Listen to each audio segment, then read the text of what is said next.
laawolkisal ko laawol peewal e ɓantal. alhamdulillahi hamdan kasiran tayyiban mubarakan fi wa ashhadu an la ilaha illa allahu wahdahu la sharika lah wa ashhadu anna muhammadan abduhu wa rasuluh wa sallallahu alayhi wa ala alihi wa ashabihi wa atba'i wa ala kulli man ihtada bihadiyi wastanna bisunnatihi ila yawmiddin. أما بعد فيا أحباب رسول الله صلى الله عليه وسلم تبتم جميعا وتاب منساكم وتبوأتم جميعا من الجنة منزلا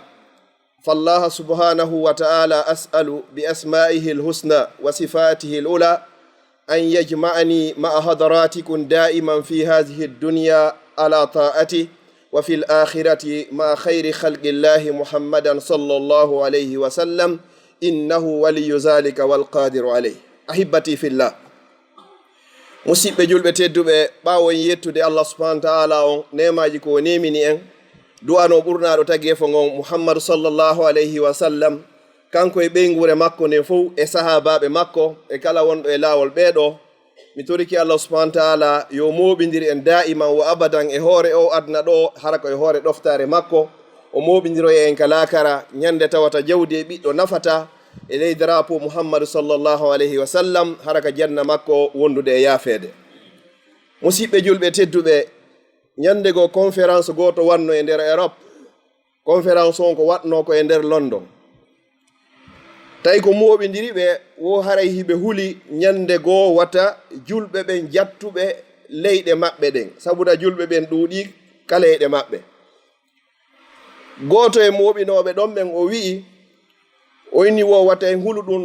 ɗon waɗi wo si tawi hunde wotere waɗi, si nden hunde ɗon nde waɗari wata en hulu haray tigi tigi on julɓe ɓen no jatti en ka meɗen. o inni ko honno wo ko wawata wonde ha ɓe jatta en ka meɗen ko ñande ɓe ɗuɗiri ka subaka wano ɓe ɗuɗiri noon ka ñalande juma. wo ñande ɗum ɗon waɗi wo haray hulanen hoore meɗen, wo tanki ɗum ɗon waɗari wo haray wata en hulu hay hunde taw haray imanu maɓɓe on o timmari to. haray inchallahu yewtere anden koye hoore ɗum ɗo woni koye yiiloto. ndaren fewno ɗo juulir nden ko goɗɗo e hoore goɗɗo, haray kadi goɗɗo moltoyo kadi ara ka subaka ɗo kadi ndara kadi haray ko honno wonirde. ndaren si tawi hara ko ɓe wowli kon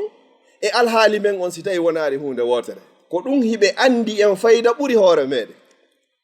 joni noon musidɓe julɓe tedduɓe, adden ɗo seeɗa ayeje Qur'an e hadiseji ɓural ko woni kon e juulugol julde subaka ka juulirde julde jama. en fof meɗen ɗo alhamdulillah en faami ɓural ko woni juulugol juma kon. wonɗo e gollude ɗo o inna mi hettaki juma ɗe, mi hettaki, si wontino woni jumaje tati juulari ko honno, ko ɗum par ce que consciencieusement o andi danger hino woodi si tawi o juulari jumaje ɗiɗi, jumaje tati, jumaje nayyi, himo andi probléme haray ko habbima ko yeeso Allah. joni noon jentoɗen ɗo kadi hande nane moƴƴa manditoɗen ko honɗum e danger e probléme bani adama heɓata si tawi o perdi waɓutu goto julde subaka. ndaren importance subaka on, ndaren kadi inconvénient ko woni kon wonande on kala ratuɗo julde subaka. wa billahi tawfiq. awalan qad aqsama Allahu subhanahu wa ta'ala bi salati al-fajr. nafoore aranere nden taw Allah woniri taw fi julde subaka nden. Allah wonirta hunde hara hunde nden nde jogaki nafoore. Allah inni honɗum baada auzu billahi minash shaitani rajim wal fajri wa layalin ashrin. Allah woniri julde subaka. julde ɗiɗaɓere nde woniri nden ko julde alansara, ko ɗeɗo ɗiɗi yewtere men nde yiiloto han. ɗagal o inni wal asri,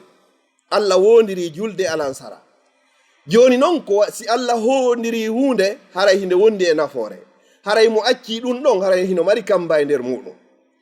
ɗiɗi ɓeyni wo ijtima'u malaikatu leyli wan nahar li shuhudihima. wo malaikaɓe arayɓe jemma ɓen e arayɓe ñalayma ɓen, kamɓe ɗiɗo koye nder ɗin ɗon ka waktu subaka woni ko ɓe moɓodirta. Allah inni hon ɗum inna qur'ana alfajiri kana mashhuda. ande dey nder julde subaka nden ko seeditete muɗum. malaikaɓe ɓen ko ɗon ɓe seedodirta. dalil meɗen e muɗum ko fillimo ko aba hurayra radiyallahu anhu ani nabi sallallahu alayhi wa sallam qala al malaikatu yata'aqabuna fikum malaikatun billayli wa malaikatun binnahar wa yajtami'una fi salati alfajri wa fi salati alisha'i thumma ya'ruju ilayhi allazina kanu fikum fayas'aluhum wa huwa a'lam fayaqulu kayfa taraktum ibadi qalu taraknahum yusallun wa ataynahum yusallun akhrajahu al-bukhari. malaikaɓe aynayɓe maɓe jogande maka subaka haka alansara e ɓe ka alansara haka subaka passation de service o kaka subaka watta si ɓe ƴewi allah landoɓe kanko ɓuri andude alhaali meɗen o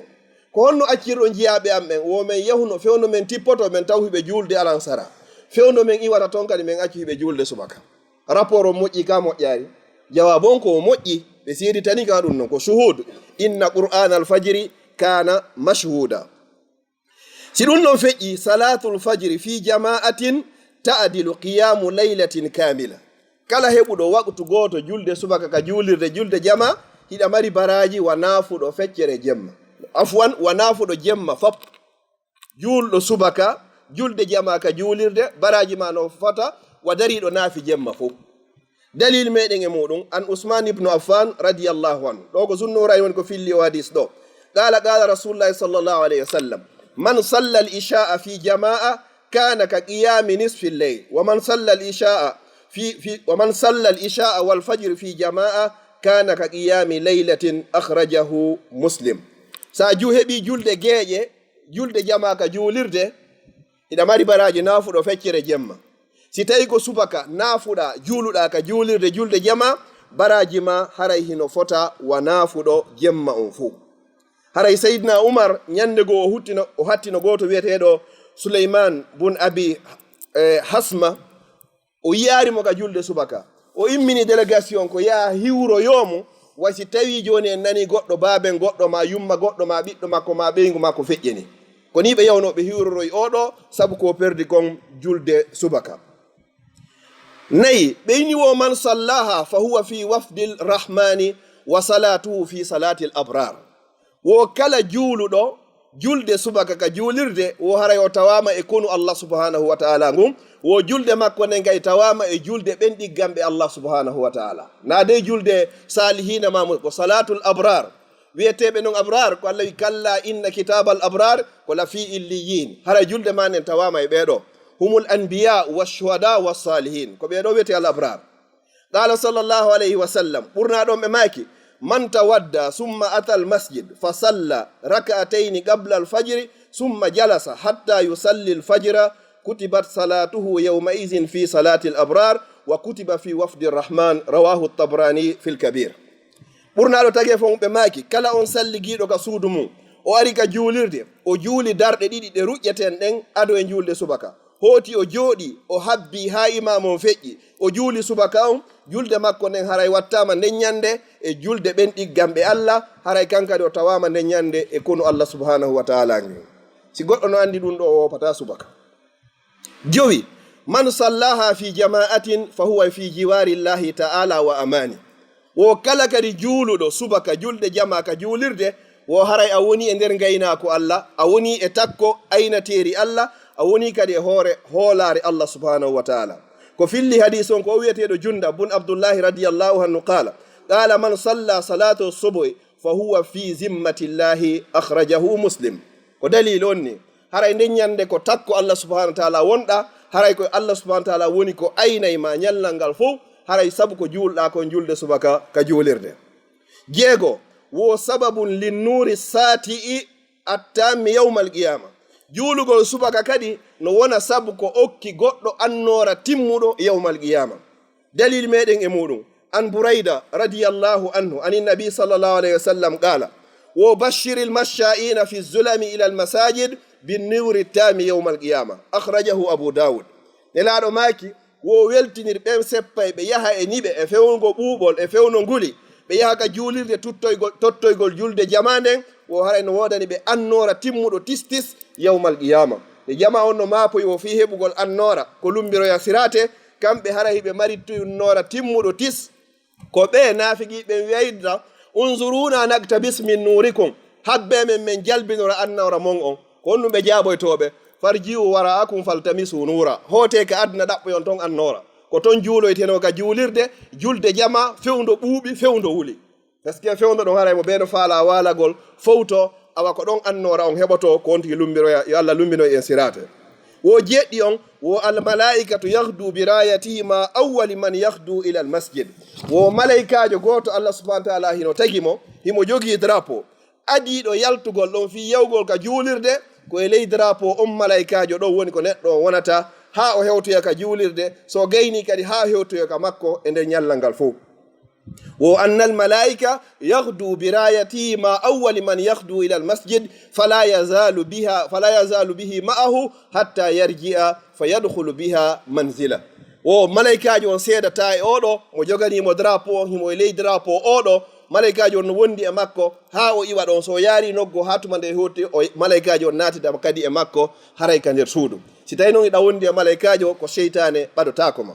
ɓeyni o wa anna cheytana yahdu bi rayatihi ila suuqi ma awwalu man yahdu fala yazalu bihi ma'ahu hatta yarji'a fa yadkhulu bihi manzila cheytane kan no jogii drapeau goto on drapeau ɗon ko hombo cheytane ɗuwata ley ɗon ko adotoɗo yaltugol ɗon fi yewgol ka makiti yewgol ka luumo fi yeeyoygol na kanko adota ko yewgol ka jamiw mais kanko uditata marché on a taway cheytane no jogii drapeau mo ɗuwama ɗon ñallal ngal fof ko no wondi ko non hewjoyde ka suudu ko heɓuɗa o yonatama ñande ɓe hiɗa maapi tun ko hono ɗiɗo timmita ɗi timmata kadi aduna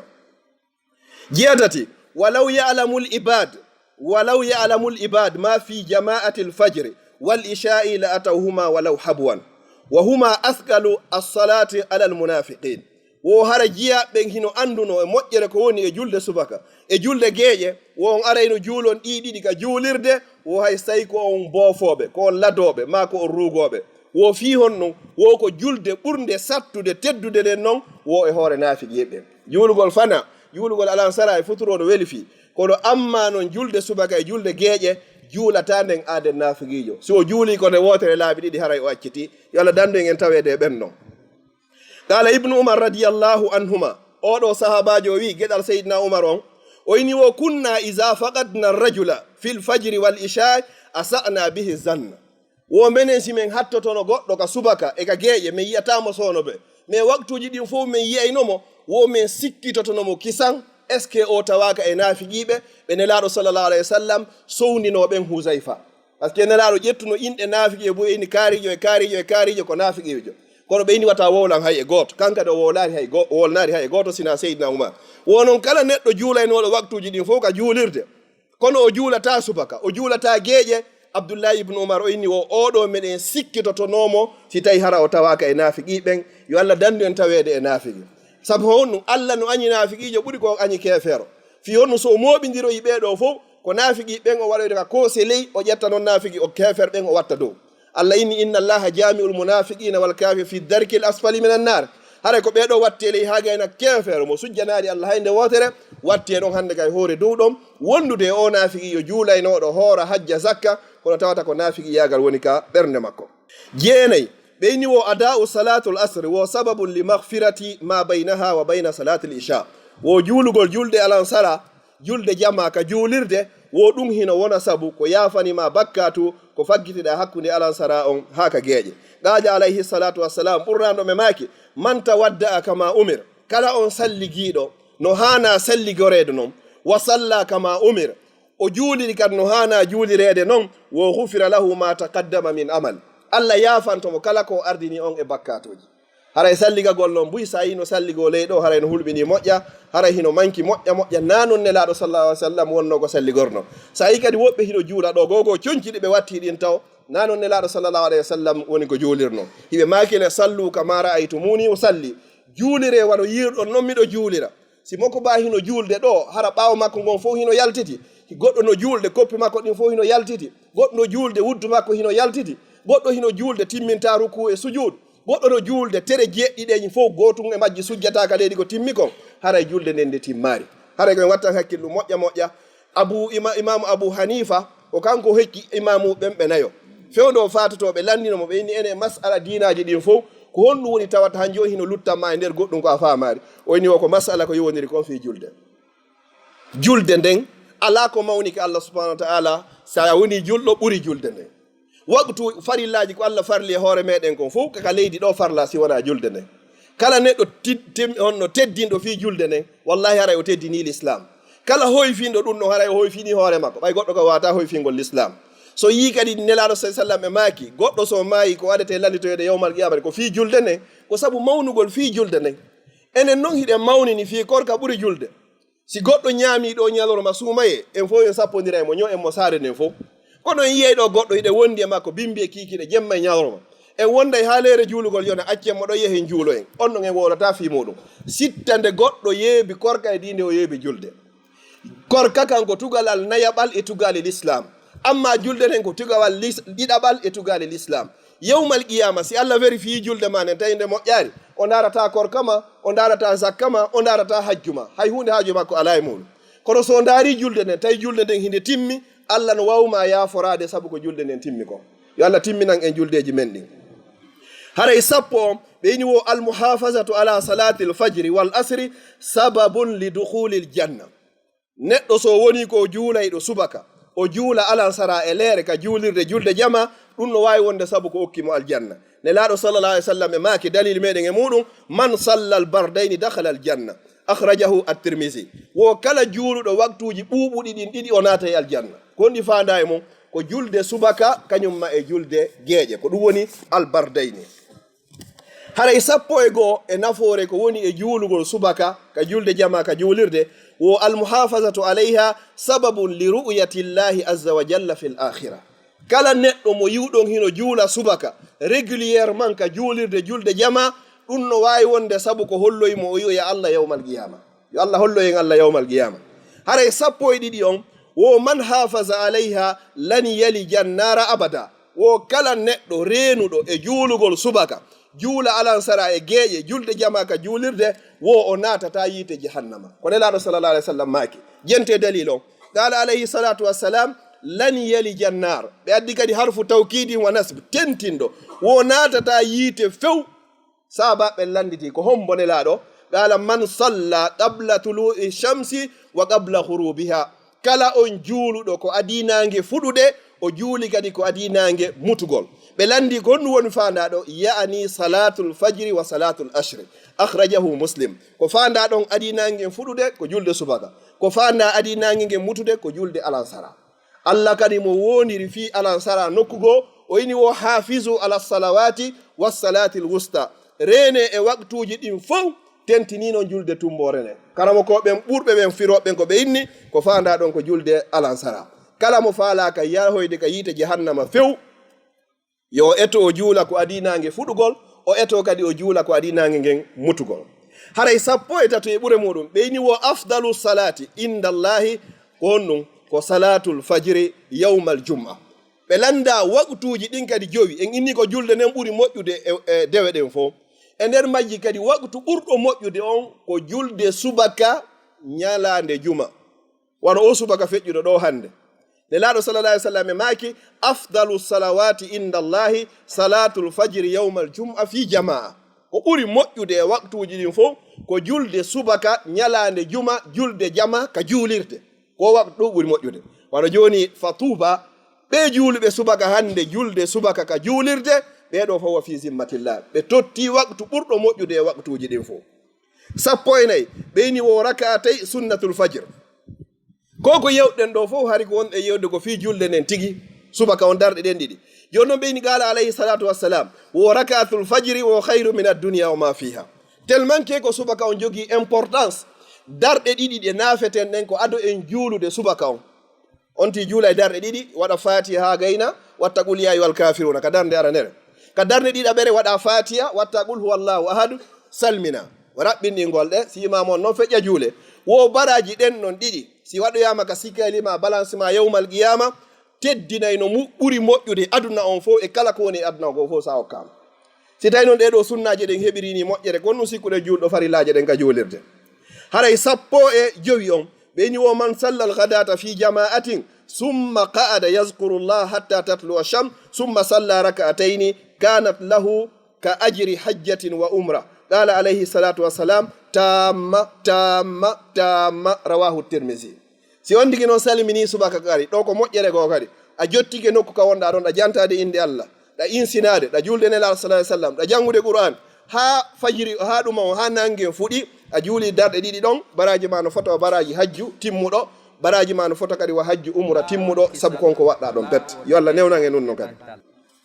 haray wa akhiran ka sakkitode ceernojo o wi wo iza lam tastayqiz lil fajr wo raji ma bika wa aslih la bi sur'atin ma baynaka wa bayna Allah subhanahu wa ta'ala wo si tawi non a wawata finude fi juuloygol subaka julde jamaka juulirde wo haray dartu hoore ma haray ko ɓuri e yawde no newade ɓeyni wo fi hon wo fallahu subhanahu wa ta'ala la yuqidu lil fajri illa ahluhu wa khassatuhu li thigaliha ala al munafiqin wo fi hon wo sabuna Allah subhanahu wa ta'ala o findinta fiyo yaw juuloygol subaka si wona yimɓe makko ɓen ɓe o yiɗi ɓen hertina ɓen ka makko fi hon ko julde sattunde e hoore nafiki ko neɗɗo tawata subhanahu wa ta'ala o yiɗima himo ɓannituma ka makko o findinayma hewtay tum réveil soni sona tigi tigi on a finay fiya yaw juuloygol an ɗo ya andu pellet ko a tawaɓe o yimɓe allahu subhanahu wa ta'ala ɓe allahu yiɗi yo Allah waɗu en fof meɗen ɓe Allah subhanahu wa ta'ala yiɗi aqulu qawli hadha wa astaghfirullah li wa lakum fastaghfiruh innahu huwal ghafurur rahim alhamdulillahi wa kafa summa salatu wassalamu ala ibadihi allazina istafa wa ba'd neɗɗo non mo juulo yaari subaka haray ko honɗum heɓimo haray heɓimo piiji ndan go'o haray cheytane wowu soofi ka noppi makko ga ko ɗum hatta wawa immade ka immaki tun andu nden ñande haray anga cheytane on ukkodiri ɗo woni go'o ɗiɗi on kadi wo asbaha khabisan nafsi sa juulo yaari subaka nden ñande ñalla ngal foppo haray wonki makin ko soɓuki mo be men waɗu remarque on dara ñande juuloyɗa julde subaka ko honno ñallal ma ngal feƴƴirta e ñande a juulo yaari julde subaka ko honno ñallal ma ngal feƴƴirta ñallal ngal fof si tawi ko neɗɗo marɗo iman ko fandi o ka ɓernde makko haray ɗa jogii pares hiɗa aami tigi tigi on a weltaki mo landike ma wata yiyetade ko ɗum ɗo kadi waɗi kono hara ko waɗi kon an tum baynaka wa bayna Allah hiɗa andi ko wopoɗa subaka on kon par ce que haray ko habisan nafs haray ɗa soɓi seytane a woni sago seytane ñallal ngal fof haray mo jokkoma himo jala tun hande kadi mi gañike hande kadi mi gañike wo haray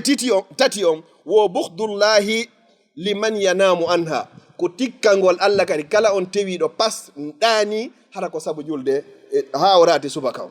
goɗɗo no heɓa ɗo golle contrat ɗo si innama koye 4 heures ko réveil ji ɗi no ɗi gerdata o réveil soni sona pellet wallahi a wetorta ñande mi wanno nde yewtere ɗo goɗɗo goyno oustaz wallahi mi golli Bruxelles propriété ko duuɓi jeɗɗi ha hande mi letari ko nde wotere pette mi wetori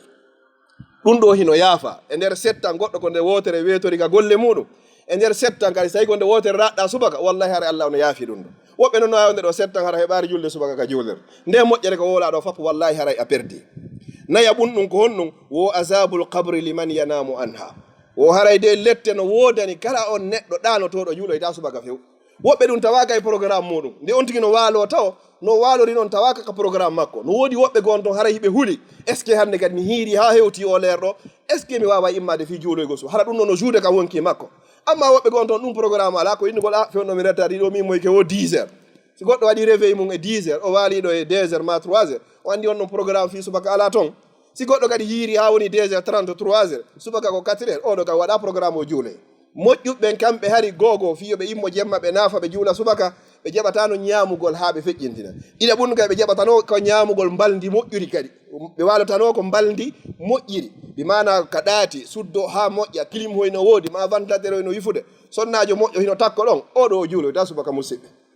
koya programme innaɗo inchallah ɗo mi immoyto hara ipiji ɗo wallitoto goɗɗo fiyo waw juuloygol subaka mi toriki Allah yo Allah newnan en wawen tottugol o farilla ka juulirde hara ko julde jama toriki Allah kala mo sattani yo Allah on hoynanmo ɓe hoyani ɓen fof kadi yo Allah on tabitiɓe allahumma izza al islam wal muslimin allahumma izza al islam wal muslimin allahumma la tufarrig hadha al jam illa bi zambi maghfur wa sa'in mashkur wa amalin mutaqabbalin mabrur allahumma ij'al jam'ana hadha jam'an marhuma wa tafarruqana min ba'di tafarruqan ma'suma allahumma la taj'al fina wala ma'na wala min bayna shaqiyya wala matruna wala mahruma bi rahmatika ya arhamar rahimin wa sallallahu ala nabiyyina muhammad wa ala alihi wa ashabihi wa sallama tasliman kaseera subhana rabbika rabbil izzati amma yasifun wa salamun ala al mursalin walhamdulillahi rabbil alamin laawolkisal ko laawol peewal e ɓantal